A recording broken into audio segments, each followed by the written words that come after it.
の痛みを世界へ知らしめ、その痛みの恐怖で戦いを抑止し、世界を安定と平和へ導くのだ。Tanto Naruto como Watchmen plantean el genocidio como un acto extremo para la obtención de la paz, un mecanismo inmoral pero que de acuerdo al planteamiento argumental de sus sociedades es la única forma viable que encuentran los ejecutores de este acto para lograr una verdadera paz. Pero el dilema del genocidio va más allá de solo la búsqueda del fin del ciclo bélico, versa también sobre los constructos sociales y culturales de la naturaleza del hombre. Pero antes debemos de entender qué cosa es un genocidio y cuál es el contexto en el que se nos presenta en cada una de estas historias para así poder sacar una conclusión general. Un genocidio de forma general se puede definir como una aniquilación o exterminio sistemático y deliberado de uno o varios grupos sociales por diferentes motivos, ya sea raciales, políticos, religiosos, culturales, entre otros. Se puede citar innumerables ejemplos históricos de cómo este acto ha sido ejecutado a lo largo del tiempo, por los diferentes motivos antes señalados, pero en la ficción este acto tiene un significado más profundo, un significado que discute desde la lucha por el poder que existe entre los hombres hasta poner en manifiesto dilemas morales y filosóficos que traspasan las fronteras de lo ficticio y pueden hacernos reflexionar sobre nuestros propios periodos de violencia. Empezaremos por analizar este tema en Naruto, el cual es la historia de un joven ninja que ha sufrido gran parte de su vida por tener dentro de su cuerpo a una criatura conocida como el Zorro de las 9 colas. El Zorro no es otra cosa que una herramienta bélica. Este a su vez pertenece a un grupo más amplio de criaturas similares conocidas como Biyus, también nombradas como bestias con cola, las cuales a su vez están distribuidas de forma desigual entre las diferentes aldeas existentes, y menciono que están distribuidas de forma desigual porque las escalas de poder que tienen es desproporcionada entre uno y otro Biyu. Pero, ¿qué es una aldea ninja dentro de la historia de Naruto? Una aldea ninja o una aldea shinobi es un sistema político-militar en la cual existe una estratocracia, la cual es una forma de gobierno en la que el Estado y los militares son tradicionalmente o constitucionalmente la misma entidad. Este Estado militar es gobernado por un líder político-militar denominado Kage. Dependiendo de la aldea adopta diferentes denominaciones, puede ser Hokage para el caso de la aldea de la hoja o Konoha, Raikage para la aldea de la nube, el Kazekage para la aldea de la arena, etc. Las aldeas desde sus fundaciones, inclusive desde antes, han estado envueltas en ciclos y periodos bélicos durante toda su historia. Estas han sido por diferentes motivos, pero principalmente por poder y dominio territorial.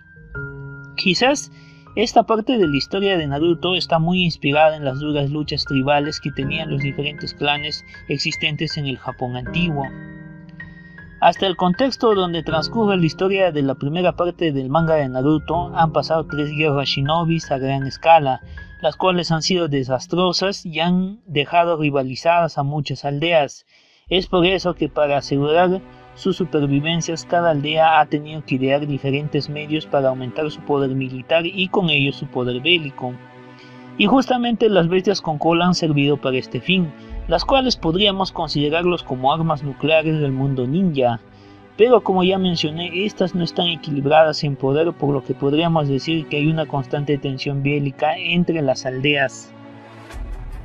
Debemos entender también que lo que nos narra el manga es una visión parcializada, o sea, el autor solo nos está contando la historia oficial de Konoha, tratando de ocultar muchos detalles de su historia militar. Pero ¿cómo puedo estar seguro de esto?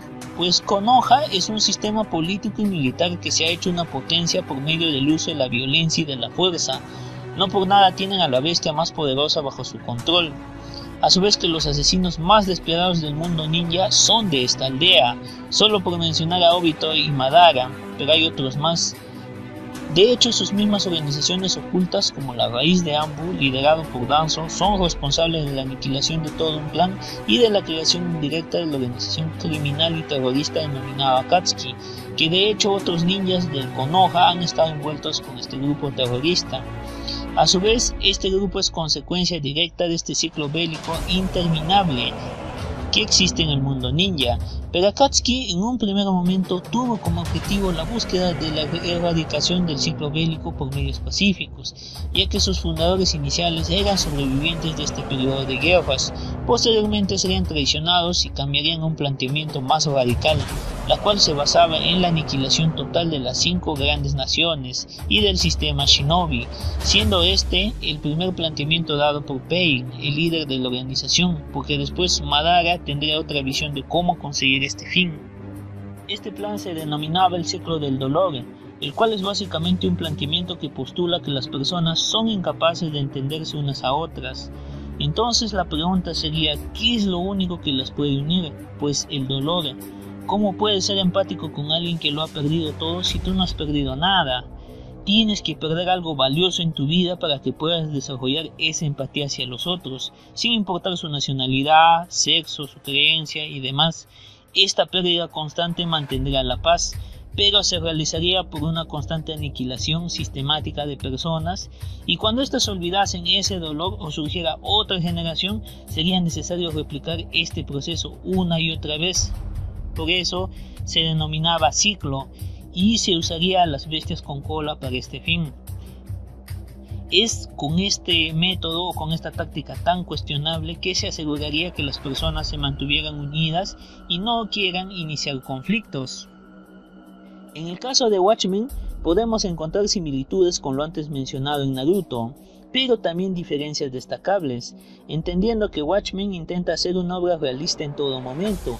El autor intenta hacer que sientas que eso realmente pasó o pudo haber pasado, pero para entender esta visión dentro de Watchmen habría que analizar 3 perspectivas claves y cómo actúan en el desenlace de la obra: la visión moral, la visión maquiavélica y la visión divina.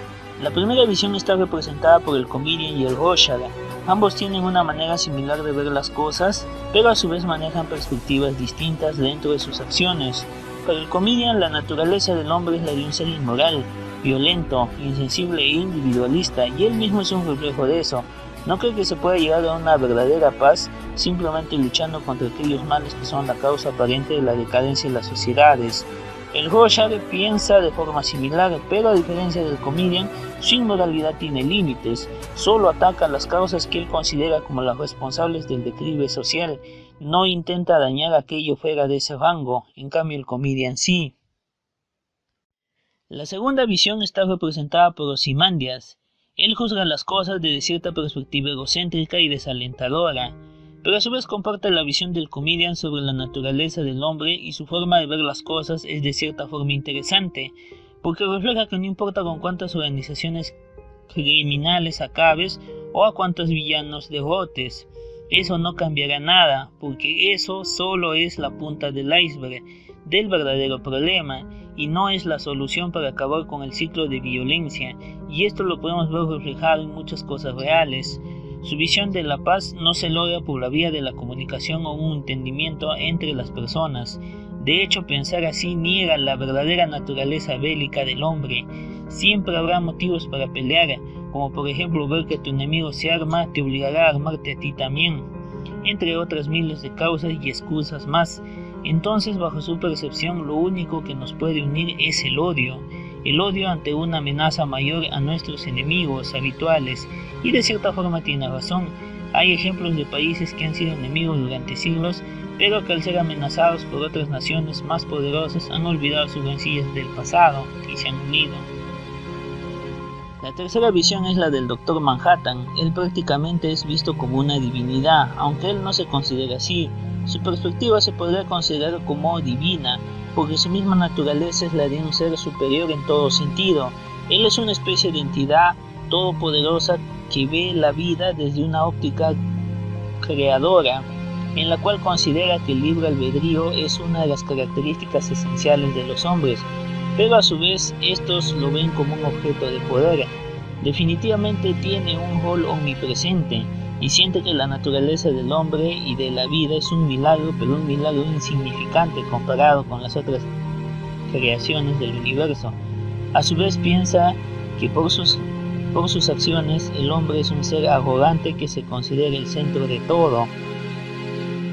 Lo interesante de Watchmen es que está contextualizado en la Guerra Fría, un periodo en el cual hubo constantes tensiones bélicas entre Estados Unidos y la Unión Soviética. Hay una muy dura crítica social en esta obra porque deja en manifiesto que hemos llegado a un punto en el cual somos capaces de borrar nuestra propia existencia por medio de la tecnología nuclear. Y de hecho el siglo XX fue uno de los más violentos que ha habido hasta el momento, y no porque antes no hayamos sido violentos, sino porque el desarrollo tecnológico y científico ha permitido la creación de armas que verdaderamente nos pueden destruir de forma irreversible. De hecho, no es por ende raro que existan acuerdos de todo tipo, no necesariamente para buscar la paz, sino para evitar la destrucción total. A modo de conclusión, podemos decir que Watchmen plantea el genocidio como un medio para alcanzar una paz temporal, basado en el engaño y el miedo ante una amenaza mayor, lo que generaría un odio común. Al menos hasta que esa amenaza sea erradicada se aseguraría el fin de las tensiones bélicas, y esto permitiría que todas las sociedades olvidasen sus rencillas y diferencias momentáneas para combatir este peligro común, y quizás desarrollar algún sentido de camaradería y de empatía que les permitiese una convivencia más tranquila en el futuro. Naruto, por otro lado, plantea un ciclo de dolor generalizado entre los individuos, lo que es básicamente una pérdida masiva de personas, para que por medio de este puedan desarrollar un sentido empático y solidario que les permita convivir sin periodos de violencia. Pero sería necesario replicar este proceso una y otra vez para que este sentido empático y el rechazo por las guerras no se olvide. Lo que en términos del sociólogo Emily Durkheim sería una solidaridad mecánica, esta entendida como sentimientos de unión producto del sentido de igualdad entre los individuos y una comunidad de creencias y sentimientos.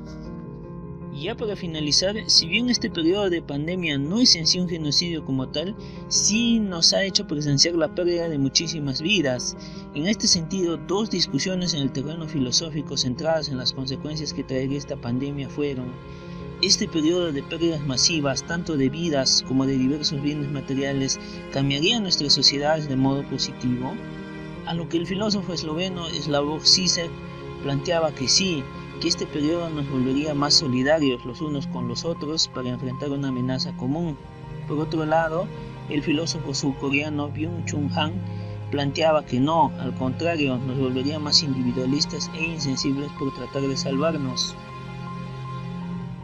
Ambas posturas se han visto reflejadas en las calles de diverso modo, pero como planteaba el manga de Naruto, es imposible ser empático con otros si tú no has perdido familiares cercanos, si no te has sentido impotente por no poder cómo ayudarlos, si no has hecho colas para comprar oxígeno, si no has perdido tu trabajo, todo tu esfuerzo por los estados de emergencia. Es por eso que ese ciclo de dolor que planteaba Pain no es generalizado. Es por eso que hemos visto que se han replicado acciones de indiferencia e indisciplina entre las mismas personas ante las cuarentenas y demás reglas de convivencia dados por este estado de emergencia, por lo que podría no haber un cambio significativo en los diversos entornos. Y de acuerdo al planteamiento de Watchmen, en periodos de crisis sale nuestra verdadera naturaleza, aquella que es violenta, insensible, pero también solidaria, de entrega y sacrificio. Si no, recordemos a los miles de médicos, enfermeros, policías y otros tantos empleados públicos y privados que han perdido la vida en busca del bien común, porque muchas veces las cosas son como lo planteaba el Roger, alguien tiene que hacerlo.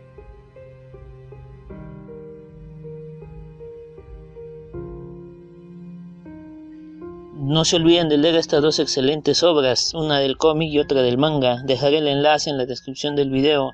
Y también denle una chequeada o una leída a mi historieta, Lobo el Solitario. Bueno, que en sí está en dos versiones, narrada y escrita. Dejaré también el enlace en la descripción del video.